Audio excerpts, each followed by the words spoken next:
దత్త భక్తులందరికీ జై గురుదత్త అండి. కురుపురం దారిలో హైదరాబాద్ నుంచి రాయచూరు వెళ్తూ అక్కడి నుంచి మనం కురుపురం చేరుకోవచ్చు.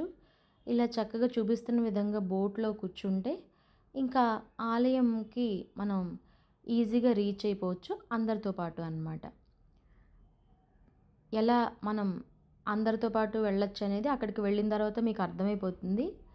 ఇది ఆలయం నుంచి మనం అవతల గట్టుకి ఎలా చేరుకుంటాం అనేది ఒక చిన్న క్లిప్ మీతో షేర్ చేసుకుందామని తీశానన్నమాట.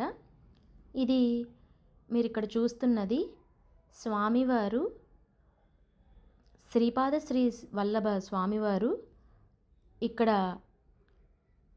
నడయాడిన పుణ్యభూమి అన్న విషయం అందరికీ తెలుసు. ఇక్కడ మీకు పరవళ్ళు తొక్కుతున్న నది కృష్ణా నది. ఇక్కడ సకల జీవకోటి జీవరాశులు కూడా ఉంటాయి. అంటే నీళ్ళల్లో చాలామంది ఇక్కడ మొసళ్ళు ఉంటాయని ఇవన్నీ చెప్తున్నారు, బోర్డ్స్ కూడా పెట్టారు. అయితే మరి నీళ్ళన్నాక మొసళ్ళు ఉంటాయి, పాములు ఉంటాయి, చేపలు ఉంటాయి, తాబేళ్ళు ఉంటాయి, పక్షులు ఉంటాయి, అన్నీ కలిపే ఉంటాయి అన్నమాట. అయితే మరీ లోతుకంట మనం దిగకుండా ఇక్కడ ఎవరైనా పుణ్యస్నానం ఆచరించాలనుకుంటే మాత్రం కొంచెం శ్రద్ధగా వినండి. పుణ్యస్నానం ఆచరించాలనుకునే వాళ్ళు దయచేసి షాంపూలు కానీ సబ్బులు కానీ తెచ్చి పరపరా మొహాలకు రుద్దేసుకుని అసభ్యంగా చేయకండి. మామూలుగాను మీరు 3 సార్లు ములిగి చక్కగా అక్కడ మీరు ఏ శ్లోకాలైనా చదువుకుంటే చదువుకోవచ్చు. సబ్బులు అవి తెచ్చి మాత్రం నదులు మాత్రం అపవిత్రము చేయవద్దు. అందరికీ తెలిసిన విషయమే అయినా మంచి విషయం కాబట్టి ఇంకొకసారి చర్చించుకుంటున్నాం. ఇదంతా మనం ఈ గుడి దగ్గర నుంచి మళ్ళీ మామూలుగా అవతల గట్టుకి మనం ఎక్కడైతే రూమ్ తీసుకున్నామో అటువైపు అవతల గట్టుకి చేర్చేస్తారనమాట వీళ్ళు.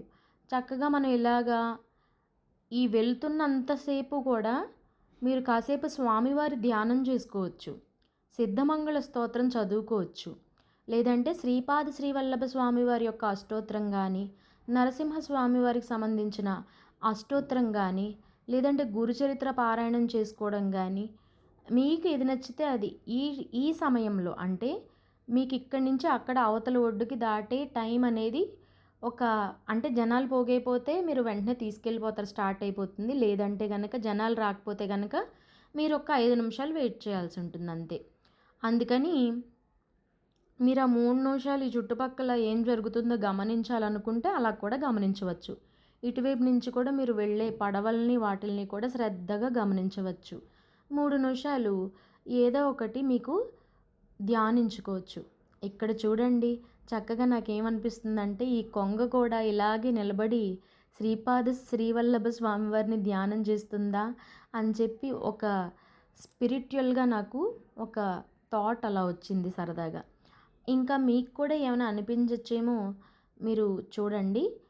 ఎందుకంటే ఈ దాటుతున్నంతసేపు మీరు సిద్ధమంగళ స్తోత్రమైన నోటికొచ్చిన వారైతే మీరు మనసులో స్మరణ చేసుకుంటూ ఉండొచ్చు అనమాట.